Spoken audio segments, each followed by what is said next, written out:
আসসালামু আলাইকুম প্রিয় দর্শক, অন্য মঞ্চের আলাপচারিতায় আপনাদের সকলকে স্বাগত জানাচ্ছি।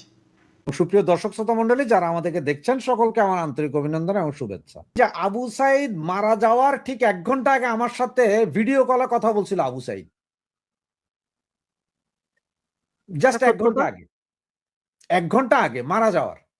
ও মারা গেছে ধরো পোস্টমর্টেম রিপোর্ট অনুযায়ী 8টা কত মিনিটে, 7টার দিকে আমার সাথে ভিডিও কলে কথা বলছে আবু সাইদ। এবং সে বলছে যে ভাই, আমি তো এই পুলিশকে মারছিলাম, পুলিশও আবার ওইখানে যে ছড়াগুলি মারছে, যেটা রাবার বুলেট যেটাকে বলে, এটা ছড়াগুলি। তার মানে তুমি দেখছো যে রিক্সা চালানোর যে বেয়ারিংটা দেখছো, এই বেয়ারিং এর ভেতরে কিছু এই ছোট ছোট বলের মতো আছে।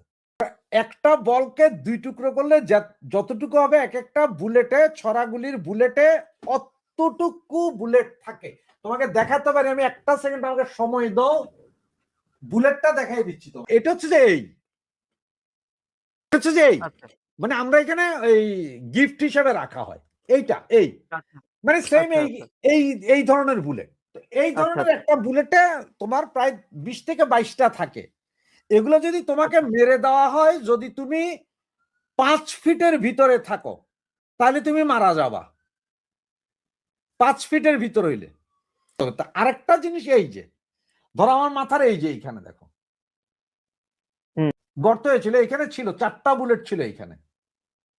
আচ্ছা, এলা আমি প্রায় দীর্ঘ 13 বছর আমার এখানেই ছিল, পরে এখানে অপারেশন করে বের করছে। তাহলে এখন তো মারা গেল। তো এখন আবু সাইদ কিন্তু আমাকে 7টার সময় ফোন দিছিল, ভিডিও কলে দেখাইলো। হ্যাঁ, ফোন দিয়ে বললো যে ভাইয়া, আমাকে তো পুলিশ ছড়া বুলেট মারছে, তো আমার এই যে বুকে টুকে লাগছে, আর আমাকে আসলে মাইরা ফেলছে এই হাসনাত আব্দুল্লাহ। ও আমারে কিছুক্ষণ পরে ফাঁসিতে ঝুলিয়া মারবে, ও আমারে গলায় দড়ি দিবে। তো এই কথা তো আমার সাথে ভিডিও কলে বলছে। এখন আমি তোমাকে বললাম, এখন বিচার কি হবে? এখন হাসনাত আব্দুল্লাহ ঢাকাতে মিছিলে থাইকা সে যদি বলে যে হাসিনার সরকার, শেখ হাসিনা গুলি করে মারছে বা পুলিশের গুলিতে সে মারা গেছে, হাসনাত আব্দুল্লাহটা বিশ্বাস করলে আমারটা করবা না কেন ভাই? পয়েন্ট আছে, যুক্তি আছে কথায়। আইনে কি বলে সাব্বির? আইনে কি বলে? আইনে বলতেছে যে প্রয়োজনে 10 জন অপরাধী মুক্তি পাবে, প্রয়োজনে 10 জন অপরাধী মুক্তি পাবে, কিন্তু একজন নিরপরাধীর শাস্তি হইতে পারবে না। তার মানে তুমি নিরপরাধী, তোমাকে শাস্তি না দেওয়ার জন্য যদি প্রয়োজন হয় 10 জন অপরাধীরে মুক্তি দিয়ে দিব আমি, তারপর তোমার শাস্তি হইতে পারবে না। তো সেই জায়গায় এখন দেখো, ভিডিওগুলো ইউটিউবে এখনো আছে, তুমি নিজে খুঁজলেও পাবা, আমি খুঁজলেও পাবো, ডাউনলোড করে আমাদের সবার কাছে আছে। সবাই ফেসবুকে এগুলো দিছিলাম। আবু সাইদকে কি দেখছি, প্রথমে আমরা মারামারি করতেছে, ও একটা লাঠি নিয়ে পুলিশকে পিটাইতেছে, পুলিশও লাঠি নিয়ে মারামারি হচ্ছে। এরপরে দেখলাম যেই রাস্তায়, যেই জায়গায় যে কেউ যায় মেপে আসতে পারে, 120 ফিট দূরত্ব হবে রাস্তা, রাস্তার যেখানে পুলিশ আর ওরা যেখানে 120 ফিট, এই জায়গা থেকে গুলি হচ্ছে এবং আবু সাইদকে গুলি করতেছে। আবু সাইদ ওখানে এইভাবে হাত তুলে দাঁড়াইলো, ও বৈশা পড়ছে, বৈশা পড়ে এরপর ও সাথে সাথে হাইটা হাইটা যাচ্ছে। কিন্তু তার আগে সে যখন পুলিশকে মারতেছিল, ওই সময়ের ভিডিও যদি দেখো, তার মাথার এখান থেকে কিন্তু রক্ত ঝরছে। অবশ্যই পরিকল্পিত। তোমার এটা নাকি দুপুরে, এটা তো পত্রিকার রিপোর্ট, তাদের রিপোর্ট যে দুপুর বেলা, এবং তোমার টিভিতে যখন লাইভ করতেছিল এটা, তখনকার কথা দিনের 2টার সময়। আর সে কিভাবে রাতের 2টার সময়, সে যেখানে পড়ছে সেখান থেকে হসপিটালের দূরত্ব ছিল নাকি 10 মিনিটের দূরত্ব, 6.5 ঘন্টা কেন লাগলো? হ্যাঁ, ব্লিডিং করে সবাই। হাসনাত আব্দুল্লাহ যাওয়া পর্যন্ত বৈশা ছিল, হাসনাত আব্দুল্লাহ যায় আরো ভালো করে থেতলায়া মারছে ওরে। হাসনাত আব্দুল্লাহ সাক্ষ্য দিতে পারলে, আমিও তো সাক্ষী না ভাই, আমিও তো সাক্ষ্য দিচ্ছি। তুমি আমাকে কি করবা? তুমি আমারে সাক্ষ্য দেওয়ার সময়, আমার এক বন্ধু ছিল, একটা মজার কথা বলি তোমারে, আমার এক বন্ধু ছিল, নাম ছিল হানি, আর ও ছিল ইবলিশের যদি কোনো প্রজন্ম থাকে, ও সব প্রজন্মের সেরা। তো তখন ছোট ছোট 90 সালের কথা বলতেছি আমরা, ওরে সবাই ধরলাম যে তুই আমাদের আজকে চা খাওয়াবি। তো বলে যে চা খাওয়াবো দোস্ত, আমার কাছে পয়সা নাই। আরে পয়সা নেই তোর কাছে? এখন বন্ধু বান্ধব হাতায়া তো দেখলাম আসলে পয়সা নাই তার কাছে, এখন দেখেন যে লুঙ্গির কোছায় তার 20টা টাকা ইয়ে করা, ওইটা ধরলাম। তোর কাছে টাকা আছে, তুই চা খাওয়াবি না? বলে যে ভাই এটা আমার আম্মা দিছে বাজার করার জন্য। বিশ্বাস হয় না, চল মসজিদে চল, মসজিদ ধরে বলবি। আচ্ছা। ও ভালো করে মসজিদে দেয়া, মসজিদের দেওয়াল ধরে কইতেছে যে ভাই আমি মসজিদের দেওয়াল ধরে শপথ করতেছি এটাকে আমার আম্মাই দিছে। দিয়ে এটা 2 দিন পরে বললাম, আচ্ছা তুই ওই দিন আমাদের থেকে পরে চাটা খাইয়া গেলি, তুই তো বাজার করলি না, ঘটনা কি? কারে বেটা তোদের কাছ থেকে 20 টাকা বাঁচাইছি, কিসের আমার আম্মা দিছে? তুই মসজিদ ধরলি যে? আমি কি অজু করছিলাম? এবার বুঝছো তো? এখন ওখানে তোমার এটা লাল কাপড় দিয়া বাইন্দা এটা জিনিস নিয়ে গেছে, নিয়ে গেছে এটা আপনার কোরআন শরীফ। এখন আমি কেমনে জানি এটার ভিতরে কোরআন শরীফ নাকি বাইবেল না অন্য কোনো গল্পের বই? তাই আমি ধরে বলবো যা বলিব সত্য বলিব, সত্য বই মিথ্যা বলিব না। দুনিয়ার সারাদিন মিথ্যা কথা বলি, আর আজকে কে আমার সত্য কথার জন্য টাকাইতেছে বইলা দিব আমি। ফুল ডিজাইন, ফুল ডিজাইন। তা না হইলে এখন ওর লাশ পোস্টমর্টেম করো। পোস্টমর্টেম করে বাংলাদেশে করো না, বাংলাদেশে এখনো ফেসিস্টের দোসররা আছে হসপিটালে, হয়তো অন্য কিছু করবো, ওই লাশ সিঙ্গাপুর পাঠাই দে, ওখান থেকে চলে আসুক, ঠিক আছে না? এরকম এবারটার লাশও পাঠাও সিঙ্গাপুরে, টেস্ট করে দিবে যে গুলিতে মরছে নাকি মাথার পেছনে আঘাত করছে। তাহলে মাথার পিছনে আঘাতটা করলো কি? পুলিশ তো সামনে ছিল। এখন ঘটছ হত্যাকাণ্ডটা ওনারা নিজেরাই ঘটাইতেছে, শুধু ওটা বন্ধ করবে কিভাবে উনি বলো না? ঘটাইতেছে তো ওনারা, ওনারা নিজেরাই মাইরা, ওনারা কি বন্ধ করাবে রে ভাই? এখন এই হত্যাকাণ্ডের দায় যদি কারো না কারো উপর না চাপায় তাহলে কিভাবে? এখন ঘটা 5ই আগস্টের আগ পর্যন্ত যা মারছে সব শেখ হাসিনা মারছে, ওয়েল এন্ড গুড। 5ই আগস্টের পর থেকে এখন পর্যন্ত যা মারা যাইতেছে, কেউ যদি বিয়েতে রাজি না হইয়া আত্মহত্যা করে সেটার দায় দিতে তাদের। এতদিন বলা হয়েছে যত মৌলবাদীদের উত্থান বা মৌলবাদ জঙ্গিবাদ, এটা আওয়ামী লীগের টিভি নাটকের একটা অংশ বললো। ওই যে তোমার ঢাকাতে একটা ইয়েতে যে এরা অ্যাটাক করছিল, পরে যে মেরে ফেললো আর্মি, হলি আর্টিজানের ঘটনা, সেইটাও নাকি আওয়ামী লীগের নাটক। এখন একটা মজার জিনিস জানো, গত 2 দিন আগে পাকিস্তানের সবচেয়ে প্রচার বহুল পত্রিকা দ্য ডন, ডন পত্রিকাতে ব্যানার হেড দিয়ে একটা নিউজ আসছে যে বাংলাদেশ হচ্ছে যে জঙ্গিবাদের পাইপলাইন। বাংলাদেশ থেকে নাকি এখন পর্যন্ত পাকিস্তানে যাইয়া জঙ্গিবাদের জন্য মাতম করতেছে বাঙালিরা। এবং অলরেডি তুমি মনে হয় 7-15 দিন আগে জানো যে একজন আর্মির সাথে সেনাবাহিনীর সাথে মার্ডার হয়েছে, সেনাবাহিনী গুলি করে মারছে। তাদের পত্রিকা ডন যদি বলে যে বাংলাদেশ হচ্ছে যে আখড়া, পাইপলাইনটা গেছে পাকিস্তান পর্যন্ত, তাইলে এখন কি বলবে? ওনাদের আব্বুরাই তো বলতেছে যে বাংলাদেশ জঙ্গিবাদের আখড়া, আমি আর তুমি বলতে হচ্ছে না তো। আর বাংলাদেশ যে জঙ্গিবাদের এখন আখড়া না বা আখড়া, এটা তো আমরা সবাই জানি। কি হারে মন্দির ভাঙা হচ্ছে, কি হারে তোমার ইয়ে ভাঙা হচ্ছে, এগুলি কি আমরা দেখতেছি না? ওইখানে ঘটনা হয়েছে 5 বার, কিন্তু তফসিল ঘোষণা হয়েছিল 5 বার, 5 বারই বাতিল হয়েছে। এরপরে হইল কি, ওই যে একটা সেনা সমর্থিত সরকার আসছিল, ওরা এসে কি করলো, তখন গত 5 বছরের দুর্নীতি তো সরকারের ছিল কারা? বিএনপি। তাহলে দুর্নীতির দায় কার হাতে? সব বিএনপির হাতে। টপাটপ একজন তোলা শুরু করলো। তারেক জিয়া কেন এটা করলো? এখন দেখো, এরা মনে করছে এইটা করে যদি যেভাবে জঙ্গি গোষ্ঠীর হাতে যাক আর যার নাম যাক, সরকার যদি পতন হয়, তাইলে ওদেরও হিসাব ছিল কিন্তু সেনাবাহিনী ক্ষমতা নিবে।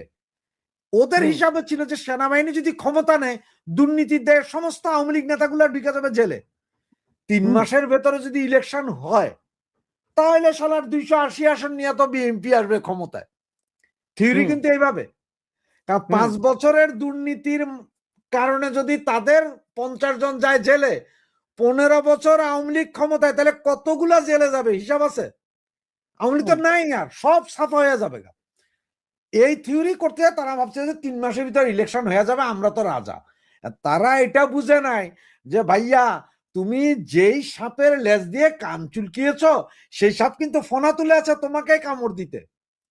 জামাত করছে কি এখানে দেখো, জামাত বললো যে ভাইয়া আপনি আমাদের একমাত্র নেতা, মানে যে আমাদের নবী হযরত মুহাম্মদ সাল্লাল্লাহু আলাইহি ওয়াসাল্লাম, ওনার পরে যদি পৃথিবীতে আর কোনো মুসলমান থাকে আপনি একক নেতা। এটা দিয়ে ভাইয়া তো খুশি হয়ে গেল। ভাইয়ার দলের কর্মীদের বললো যে ভাইয়া সারা বাংলাদেশের বাজার ঘাট রাস্তাঘাট সব তো এতদিন আওয়ামী লীগ খাইছে, আপনারা 17 বছর এত কিছু করলেন, কিছু খাইতে পারেন না, চলেন আমরা সব দখল করি।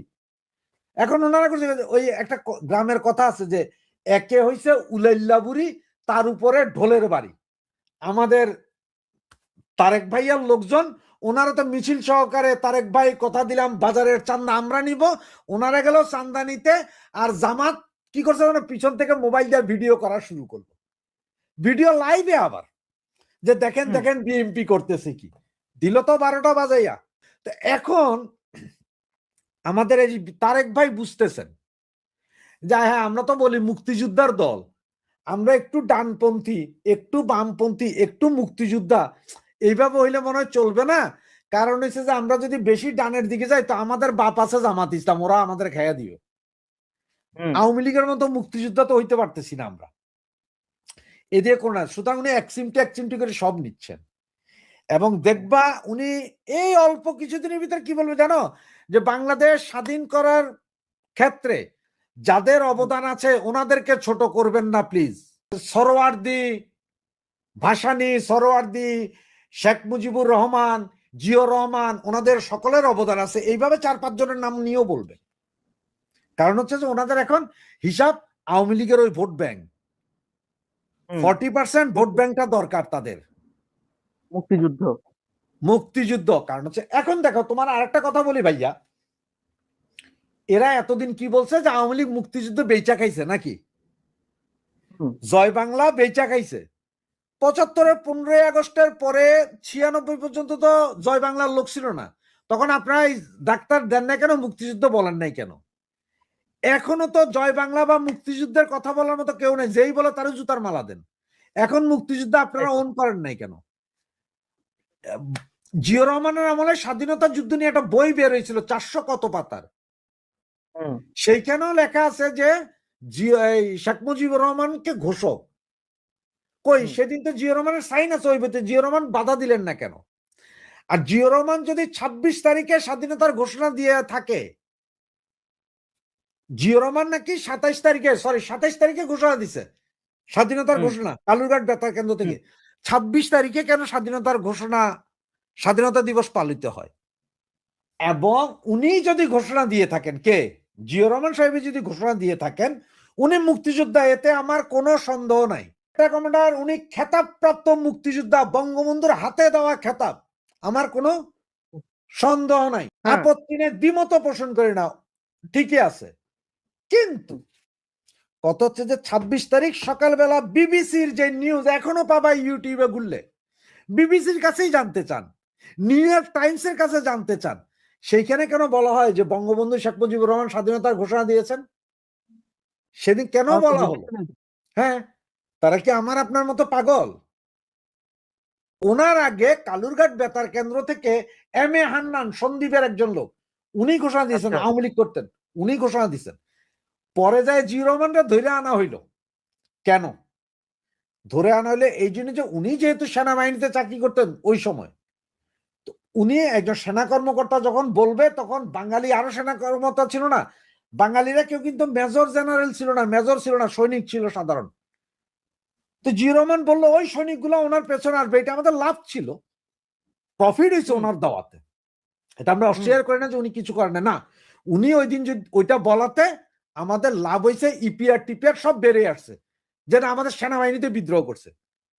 এইখানে আমি কোনো দ্বিমত পোষণ করি না আসলে ওই বাকিদের মতন, যে না উনি রাজাকার ছিলেন, না না না, আমি ওই জায়গায় যাইতে চাই না। উনি রাজাকার ছিলেন আপনি কিভাবে বলেন? উনি রাজাকার থাকলে শেখ মুজিব ফাঁসি দিয়া দিত। যার যার সম্মান তারে তারে অতটুকু দিতে হবে। জিনিস কি জানো, এই ঢাকার শহর এখন যে আমাদের যে ব্যারিস্টার ফুয়াদ আছে না, সে বলে যে আওয়ামী লীগ গণহত্যার জন্য দায়ী। তার কারণ কি 1971 সালের পরে মিরপুরে, স্বাধীনতার পরে আওয়ামী লীগ গণহত্যা চালাইছিল মিরপুরে। খোঁজ নিয়ে দেখো 16 ডিসেম্বর বাংলাদেশ স্বাধীন হয়েছে, তারপরও আরো 2 মাস লাগছে মিরপুর স্বাধীন করতে, বাংলাদেশের ভিতরের ভূখণ্ড। মানে বিহারিরা ওইখানে ক্যাম্প করে ওখান থেকে গোলাগুলি করতো আমাদের সাথে। তখন গণহত্যা চালাবে না ভাই, মারবে না তোমারে, দেশ স্বাধীন সব গেছে, তোমরা ওখানে গুন্ডামি করবা, তো গুন্ডারে মারতে কি সমস্যা আছে কোনো? আর হিসাবে তো ওই এরিয়া পুরাটাকে বুলডোজার দিয়া ঘুরাইয়া দেওয়া উচিত। বাংলাদেশের বাঙালি, এই যে বাংলাদেশের যেসব বিহারি সেগুলো সবগুলোর বাইন্ধা নিয়া ওই যে তোমার ইয়েতে কোন জায়গায় জানি রোহিঙ্গা ক্যাম্প একটা করছে না, চিটাঙের বাইরে সুবর্ণচরণ, ওইখানে আইল্যান্ড, ওখানের ভিতরে রাখবে, রিলিফ টিলিফ সব ওখানে যাবে। ওদের খাওয়া দাওয়ার তো কোনো কাম করে না, সারা চুরি চাট্টামি করে। তোরা ওখানে থাক, ওখানে খাওয়া দাওয়া কর, চতুর্দিকে পানি, কোথাও যাইতে পারতি না। তোদের সব দিব, বসায় খাওয়াবো, চতুর্দিকে বিলের ভিতরে তোরা থাক, খাওয়ার দাওয়ার তো সব আমরা এমন দিতে অমন দুমো। রোহিঙ্গাদেরকে যেমন কক্সবাজারের ভেতরে রাখছে, এগুলোরও বের করে নিয়ে আসতে হবে সব। শহর জনপদ খালি করতে হবে। আমরা হঠাৎ করে বাংলাদেশে অ্যান্টি লিবারেশন শক্তি হিসাবে চিহ্নিত একটি গোষ্ঠী India Bangladesh chamber of commerce and industry IBCCI এর নিয়ন্ত্রণ গ্রহণ করেছেন, যা দুদেশের জন্য একটি অন্যতম গুরুত্বপূর্ণ ব্যবসায়িক ফোরাম, এবং ইন্ডিয়ান যত শিল্প গোষ্ঠী আছে সবগুলোকে বের করে দেওয়া হচ্ছে। এখন তুমি একটা জিনিস, বাংলাদেশের সবচেয়ে বেশি গাড়ি কোনগুলো চলে ভাইয়া? টাটা, এই টাটা টয়োটা, এগুলোই তো গাড়ি। এগুলোর কিন্তু ইঞ্জিন পার্টস, চাকা সব কিন্তু ওই যে বাংলাদেশের একসময় গাজী টায়ার থেকে আসতো। ইন্ডিয়ান টায়ার গুলোর চেয়ে গাজী টায়ারের মানও ভালো, দামে কম ছিল। সে গাজী টায়ার পুইরা ছাই করে ফেলাইছেন, এখন তো আর নাই।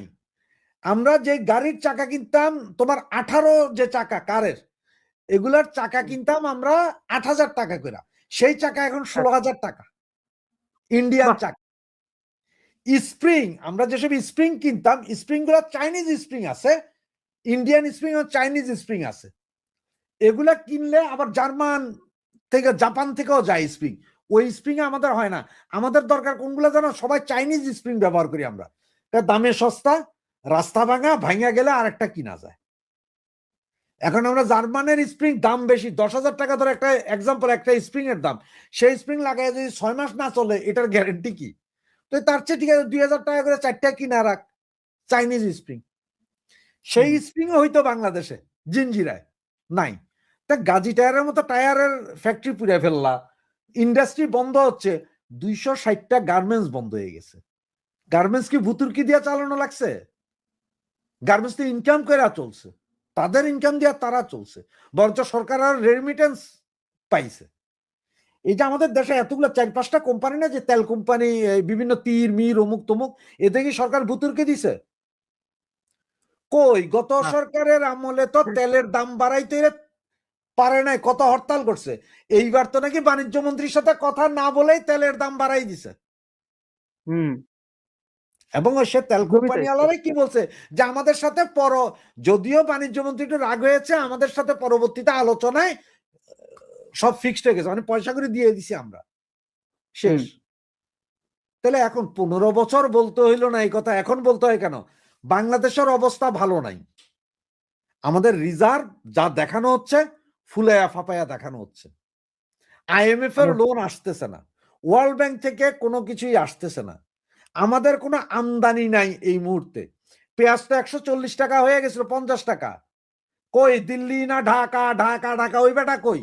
এই যে গতকালকে 85 টন ঢুকলো, 8,500 টন ঢুকবে টোটাল পেঁয়াজ।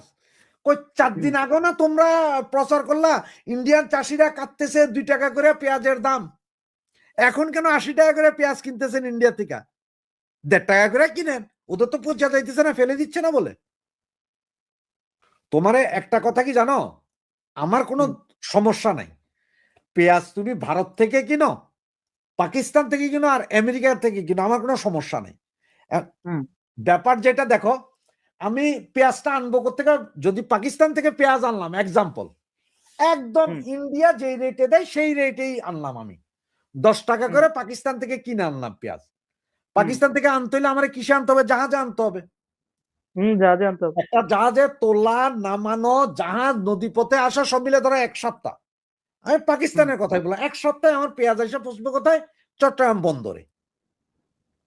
সেখান থেকে পেঁয়াজটা খালাস হবে, খালাস হয়ে ট্রাকজাত হইয়া চট্টগ্রামের খাতুনগঞ্জ বাজারে যাবে, সেইখান থেকে সারা বাংলাদেশে ডিস্ট্রিবিউট হবে। সব মিলে ধরো 10 দিন, টোটাল 10 দিন। ইন্ডিয়া থেকে আমি একই দামে পেঁয়াজ কিনবো, সেম দামে। এখন আমি বললাম কি, ইন্ডিয়া থেকে ট্রাকে করে আনবো, রাজশাহীর জন রাজশাহী নিয়ে যাবে, ঢাকার জন ঢাকায়, চিটাঙের জন চিটাং নিয়ে আসবে পেঁয়াজ, যার যার এলাকার শেষে পেঁয়াজ নিয়ে আসবে। তাইলে কারণ চতুর্দিকে ভারত, হ্যাঁ, চতুর্দিকে ভারত। চতুর্দিকে তাহলে চতুর্দিকে সাতশো না। ভারত। কারণ আমি একটা জাহাজে তো জাহাজ ফিল আপ না করে আনা পর্যন্ত তো আমি জাহাজ ভাড়া বহুত বিশাল ব্যাপার আছে, টাইমিং। সেখানে ট্রাকে নিয়ে আসবো ভাই, হুম। কোনটাতে লাভ? ট্রাকে খরচ কম না? তাইলে আমি যেখান থেকে লাভ, আমার দেশের যেখান থেকে লাভ, আমি তো ওখান থেকে নিব। ভারতীয় পেঁয়াজ একদম। হারাম আর ইন্ডিয়ান পেঁয়াজ হালাল। ইন্ডিয়ান চাউলি এখন আমি সিঙ্গাপুর আর দুবাই থেকে কিনলে হালাল। সারা দেশে যেন এখন জরিপের মহামারী চলছে, একেবারে চারিদিকে জরিপের হিড়িক। এই প্রতিষ্ঠান করে তো ওই পত্রিকা করে। কদিন আগে একটি বিদেশি প্রতিষ্ঠান তারা একটি জরিপের ফলাফল প্রকাশ করলো। এই বিদেশি প্রতিষ্ঠানটি এর আগে 2018 সালে 2023 সালেও এই একই ধরনের জরিপ করেছিল এবং তাদের সেই জরিপের ফলাফল ছিল সেই সময়ের শেখ হাসিনা সরকারের পাবলিকের কাছে গ্রহণযোগ্যতা ছিল 65-70% মতো। তারা সম্প্রতি যে জরিপটা করেছে সেখানে দেখা গেছে যে ডক্টর ইউনূসের অ্যাকসেপ্টেন্সও প্রায় 70%-এর কাছাকাছি, 69%। এই বিদেশি প্রতিষ্ঠানটি যখন যে সরকার থাকে তার পক্ষেই তাদের সার্ভে ফাইন্ডিংস হয়। এটা একটা খুব অবাক ব্যাপার। সম্প্রতি জেনেছি এই প্রতিষ্ঠানটি আবার নাকি লবিং এরও কাজ করে এবং তারা আওয়ামী লীগের কাছে একটা প্রস্তাব দিয়েছে, প্রতি মাসে যদি তাদের $1.5 লাখ দেওয়া হয়, অর্থাৎ বাংলাদেশি টাকায় প্রায় 2 কোটি টাকা, তাহলে তারা আওয়ামী লীগের জন্য লবিং করবে। জানি না এই গোপন তথ্যটি ফাঁস করা ঠিক হলো কিনা, কিন্তু এই হলো ওই বিদেশি প্রতিষ্ঠানের জরিপের অবস্থা। বাংলাদেশে বেশ কয়েকটি পত্রিকাও এখন দেখলাম জরিপ করছে, তার মধ্যে প্রথম আলো একটি জরিপের ফলাফল প্রকাশ করেছে। আমার মনে হয় যে এই জরিপটা নিয়ে একটু কথা বলা দরকার, কারণ প্রথম আলো চেষ্টা করেছে এটাকে এমনভাবে পাঠকের কাছে প্রেজেন্ট করতে যে এটা খুবই বিজ্ঞান ভিত্তিক এবং স্ট্যাটিস্টিক্যালি খুবই রোবাস্ট একটা জরিপ। এই জরিপটির যারা শিরোনাম দিয়েছে গুরুত্বপূর্ণ সামাজিক রাজনৈতিক বিষয়ে জাতীয় জনমত জরিপ 2025। এটি প্রথম আলোর উদ্যোগে এই জরিপটি পরিচালনা করেছে কি মেকার্স কনসাল্টিং লিমিটেড এবং তারা নমুনা নিয়েছে মানে 1342 জন, তার মধ্যে নারী হলো 668 এবং পুরুষ 674। এই 1342 জন উত্তরদাতার কাছ থেকে তারা 50টির মতো প্রশ্নের উত্তর নিয়েছে, তার মধ্যে 38টি সম্ভবত এই রাজনৈতিক এবং সামাজিক গুরুত্বপূর্ণ বিষয়, আর 12টি হলো তাদের সোশিও ডেমোগ্রাফিক, তাদের পেশা, তাদের বয়স, এই ধরনের ইনফরমেশন নিয়েছে। এবং যারা উত্তর দিয়েছে এই জরিপে তাদের বয়স হলো 18 থেকে 55 বছরের মধ্যে, যারা ছাপা পত্রিকা পড়তে পারে এবং আগামী নির্বাচনে ভোট দেওয়ার সম্ভাবনা আছে। এবং তারা এই কিভাবে নমুনার এই স্যাম্পল সাইজ ক্যালকুলেট করেছে সেটা তারা বলেছে যে এটি একটি জাতীয় পর্যায়ের জরিপ, এটি আসন ভিত্তিক কোনো জরিপ না, যে আসন ভিত্তিক ফাইন্ডিংস না, ন্যাশনালি মানুষজন কি ভাবছে, ভোটাররা কি ভাবছে তার একটা রিফ্লেকশন তারা দাবি করেছে। এবং তারা বলছে যে এর জন্য মিনিমাম রিকোয়ার্ড স্যাম্পল সাইজ হলো 384 জন। এই 384 জন একটা ফর্মুলা মাধ্যমে ক্যালকুলেট করা হয়। আমরা এটা করে থাকি, আমরা কখন কোনো অসুখ বিসুখের কোনো জরিপ করতে চাই তখন এই Z² PQ divided by D² একটা ফর্মুলা ইউজ করি। এই Z² এর Z এর মান হলো 1.96, এটা স্ট্যাটিস্টিক্যাল টেবিল থেকে পাওয়া যায়। তো 1.96 হলো 2 এর খুব কাছাকাছি, এই জন্য আমরা 1.96 স্কোয়ার না করে 2² মানে 4PQ বাই D²। এই D²টা হলো যে মার্জিন অফ এরর, অনেকে E² বলে। আর পিটা হলো আমরা যে ডিজিজটা নিয়ে সার্ভে করতে যাই, যেমন এই এলাকায় কত লোকের ডেঙ্গু আছে, তখন পি হবে ওই proportion of people having dengue fever. যখন আমরা এই পিটা জানি না তখন এটাকে আমরা 50% ধরি, তার মানে 4PQ মানে 4 মাল্টিপ্লাইড বাই 0.5 যেটা 50%, কিউ হলো 1 মাইনাস পি, তার মানে 4 গুণ 0.5 গুণ 0.5 ডিভাইডেড বাই, এখানে যেহেতু উনি 5% এরার মার্জিন ধরছে, সো 5% মানে হলো 0.05, এটার হোল স্কোয়ার। এরকম করলে দেখা যায় যে 400 হয়। আর যদি Z² এক্স্যাক্টলি ধরেন তাহলে 384 হয়। এই স্যাম্পল সাইজ ক্যালকুলেশনটা হলো একদম খুব বেসিক, আমরা যখন স্টুডেন্টের স্যাম্পল সাইজ ক্যালকুলেশন শেখাই তখন এইটা একদম মানে এটা হলো ফার্স্ট ক্যালকুলেশন। কিন্তু এইটা যদি আপনি এই 384 জন বা 400 নিয়ে আপনি যদি নন রেসপন্ডেন্ট ধরেন যে সবাই রেসপন্ড করলো না, আপনি সব মিলে মনে করেন যে 500 লোক দিয়ে আমি সারা বাংলাদেশের ভোটারদের মনোভাব বুঝতে চাই, এটা কিন্তু সম্ভব। অনেকেই বলেছেন 1342 জন, এটা 12,80,00,000 ভোটার যেখানে, সেখানে মাত্র 1342 জন দিয়ে আমরা কিভাবে সার্ভে করি? সার্ভেতে এটা সম্ভব, ইভেন 500 লোক দিয়েও সম্ভব। কিন্তু কিভাবে সম্ভব? সেই ক্ষেত্রে ওই যে 12,80,00,000 ভোটার বললাম, এই 12,80,00,000 ভোটারের একটা টোটাল লিস্ট থাকতে হবে, একটা লিস্ট থাকতে হবে যার মধ্যে এই 12,80,00,000 ভোটারের নাম থাকবে এবং প্রত্যেকটা ভোটারের পাশে একটা নাম্বার অ্যাসাইন করা হবে, 1 2 3 4 5 6, 1 কোটি 2 কোটি 3 কোটি করে লাস্ট যে ভোটার হবে তার নাম্বার হবে 12,80,00,000। এখন আপনি যদি দৈব চয়ন ভিত্তিতে র্যান্ডামলি 500 জন সিলেক্ট করেন এই 12,80,00,000 ভোটারের ওই লিস্ট থেকে, এবং সেইখানে যদি আপনি একটা মতামত পান, আপনি দাবি করতে পারেন যে আমি 95% কনফিডেন্স এটা সারা দেশের ভোটারদের মনোভাব। কিন্তু যখনই আপনি এটাকে স্ট্র্যাটিফাই করবেন, আরবান রুরাল, শহর গ্রাম করলেন, তখন স্ট্র্যাটিফিকেশন বাড়লো। এরকম নানান ভাবে আমরা স্ট্র্যাটিফাই করতে পারি, আমরা ক্লাস্টার নিতে পারি। তো এরকম করে দেখা যায় যে আইসিডিডিআরবির একটা ক্যালকুলেশন করে দেখা দিচ্ছে অ্যাটলিস্ট 1600-র মতো স্যাম্পল সাইজ দরকার। তো 1600-র জায়গায় তারা নিয়েছে 1342। এটা স্ট্যাটিস্টিক্যালি তারা ক্যালকুলেট করেছে এবং তারা বলছে যে 95% কনফিডেন্স না, তারা 99% কনফিডেন্সটাকে আমলে নিয়েছে।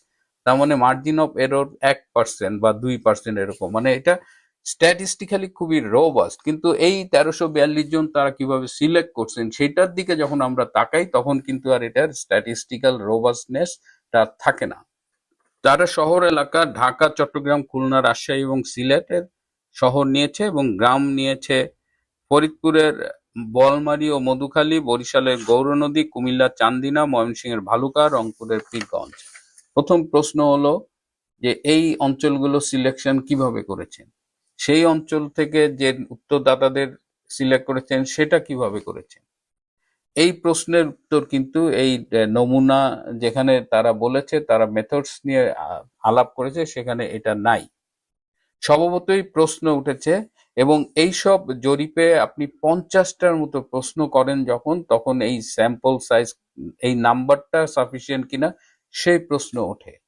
আমরা যে কোনো জরিপের বা যে কোনো গবেষণার যখন মানটা দেখি যে এই ফলাফলটা অ্যাকসেপ্টেবল কিনা, তখন আমরা তার পদ্ধতি, মেথডস অ্যান্ড ম্যাটেরিয়ালস দেখি। সো মেথডস অ্যান্ড ম্যাটেরিয়ালস যদি উইক হয়, যদি বায়াসড হয়, পক্ষপাতদুষ্ট হয়, তখন ওই রেজাল্টটাকে আমরা আর রিপ্রেজেন্টেটিভ বলি না, বা ওই রেজাল্টটা আমরা তখন আর অ্যাকসেপ্ট করি না, আমরা ওই রেজাল্টটাকে বলি রিজেক্টেড।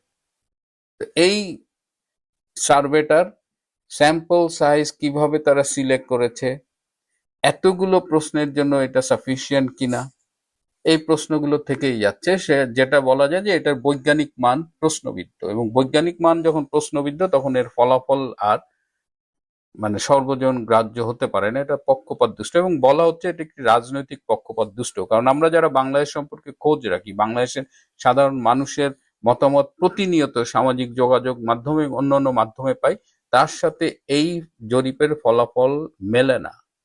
তার মানে এটা একটা ওয়ার্ডারি মাল প্রডিউস করেছেন একটা কি মেকার্স কনসাল্টিং লিমিটেড, যার গবেষণা দলের প্রধান যিনি, তিনি একজন ইকোনমিস্ট। সেই ইকোনমিস্ট দেখলাম তিনি একজন ভালো লেখক, জনপ্রিয় লেখক, কিন্তু তিনি যে এই পপুলেশন সার্ভেতে তিনি যে খুব ভালো এক্সপার্ট না, সেটা কিন্তু তার কাজেই প্রমাণ হয়ে গেছে। সুতরাং এই জরিপটা খুব স্পষ্টভাবে বোঝা যায় যে এটা বাস্তবের রিফ্লেকশন না, এটা জাতীয় ভোটারদের মতামতের প্রতিফলন না, কিন্তু এর মধ্য দিয়ে টার্গেট আওয়ামী লীগ খুব ক্লিয়ারলি বোঝা যাচ্ছে যে আওয়ামী লীগকে অ্যাটাক করা হয়েছে, এবং আওয়ামী লীগকে অ্যাটাক করা হয়েছে, তাদের হিডেন যে এজেন্ডা আছে সেগুলোকে সারফেসে এনেছে, যে তারেক রহমান প্রধানমন্ত্রী হবেন, অমুকে প্রধানমন্ত্রী হবেন। একটা পত্রিকা দেখলাম, একটা সংস্থার জরিপ দেখলাম, তারা জামাতকে হাইলাইট করছেন, কারণ তাদের যে অভিভাবক দেশ, তারা প্রথমে চেয়েছিল জামাতকে ক্ষমতায় আনতে। সো এই নানা রকমের পক্ষপাত দুষ্ট এই জরিপগুলোকে আসলে অ্যাকসেপ্ট করার কিছু নেই। এবং আমার কষ্টটা হয় যে বিভিন্ন বিশ্ববিদ্যালয়ের প্রফেসররা দেখলাম এই জরিপ নিয়ে মতামত করেছেন। এই জরিপের তারা কিন্তু কেউ এই এই মেথডস নিয়ে প্রশ্ন তুলছেন না। একটা ছোট্ট উদাহরণ দিই, ধরেন আপনি আমাকে দাওয়াত দিলেন, আমার কই মাছ খুব প্রিয়, আপনি বললেন যে মিল্টন ভাই আমি বিল থেকে একদম ফ্রেশ কই মাছ নিয়ে আসছি, আপনি আসেন একদিন দাওয়াত খান। আমিও কই মাছ খেতে গেলাম, গিয়ে দেখলাম যে আপনি বাজার থেকে পুঁটি মাছ কিনে আমার সামনে পুঁটি মাছ দিলেন, আমি পুঁটি মাছ অপছন্দ করি না, আমি পুঁটি মাছ খেলাম। খাওয়া শেষে আপনি জিজ্ঞেস করছেন, মিল্টন ভাই কই মাছটা কেমন হলো? আর প্রশ্ন হলো কই মাছটা কোথায়? আপনি তো আমার খাওয়ালেন পুঁটি মাছ। ঠিক একই বিষয় ঘটেছে এইসব জরিপের কাছে। আপনারা দাবি করছেন এটা ন্যাশনালি জাতীয় পর্যায়ের ভোটারদের মতামতের প্রতিফলন, কিন্তু সেই প্রতিফলনটা কোথায়? আমরা তো দেখছি বাংলাদেশ কি হচ্ছে। বাংলাদেশ ধ্বংসের একদম দ্বার প্রান্তে দাঁড়িয়ে আছে। বাংলাদেশ জঙ্গিবাদের স্বর্গরাজ্য হয়েছে। বাংলাদেশে মব সন্ত্রাস চলতেছে। বাংলাদেশে সাধারণ মানুষের জীবন যাপনের নাভিশ্বাস উঠছে। দ্রব্যমূল্যের চরম অবস্থা। ডক্টর ইউনূসের প্রতি মানুষের বিতৃষ্ণা দিন দিন বাড়ছে। বাংলাদেশের অর্থনীতি দেউলিয়া হওয়ার পথে। আর আপনি একটা জরিপ আমাদের কাছে দিলেন যেটা পক্ষপাত দুষ্ট, এবং আই চ্যালেঞ্জ দ্য মেথডস। যদি সাহস থাকে, টক টু মি, আমার সাথে যোগাযোগ করেন, আমার ইমেল অ্যাড্রেস দেওয়া আছে, and I want to challenge the whole findings of the survey. মানুষকে বিভ্রান্ত করবার জন্য আপনারা যেটা করছেন, ইতিহাস কিন্তু আপনাদের চিনে রাখবে। আর প্রিয় দর্শক, আপনাদের বলি, এইসব জরিপে বিভ্রান্ত হবেন না। এগুলো আওয়ামী লীগকে ধ্বংস করার জন্য বা আওয়ামী লীগের উপরে আপনাদের একটা নেতিবাচক মনোভাব তৈরির জন্য আপ্রাণ চেষ্টার অংশ হিসেবে। এবং প্রথম আলো, ডেইলি স্টার এই অপকর্মের সাথে নিজেদের যেভাবে জড়িয়ে যাচ্ছে, তাতে আমাদের আর কিছু বলার নেই। শুধু এটুকু মনে রাখবেন, এই যে জরিপের নামে যা হচ্ছে এটি অন্যায়, এটি ক্ষমতার অপব্যবহার, এটি অর্থের অপচয়, এবং এটি যে জরিপ যে একটি বিজ্ঞান, এটি যে একটি মানে সায়েন্টিফিক অ্যাপ্রোচ, সেটাকেও এরা পাইন মেরে ছেড়ে দিচ্ছে। সুতরাং এই জরিপ নিয়ে, আর এই জরিপের যে ফলাফল, এই ফলাফল নিয়ে আমি আলোচনা করতে রাজি না। প্রথমত হলো যেভাবে প্রশ্নগুলো করা হয়েছে অত্যন্ত জটিল। একদম গ্রাম পর্যায়ের সাধারণ ভোটার এই প্রশ্নগুলো এইভাবে জবাব দেওয়ার জন্য রেডি কিনা। হ্যাঁ, কারণ একটা কোশ্চেনিয়ার ফর্ম করাটা কিন্তু রিসার্চের জন্য খুব ইম্পর্টেন্ট। এবং যারা নতুন রিসার্চার বা অনভিজ্ঞ, তারা দেখবেন যে দুনিয়ার প্রশ্ন একটা রিসার্চ কোশ্চেনিয়ারে ভরে রেখে দেয়। তো এইখানে প্রশ্নগুলো বোঝাই যাচ্ছে যে টোটাল বিষয়টাই খুব পক্ষপাত দুষ্ট। সুতরাং এইখানকে এই রেজাল্ট ফাইন্ডিংস নিয়ে আলোচনা করে সময় নষ্ট করবার কোনো মানে হয় না। প্রিয় বন্ধুরা, আজ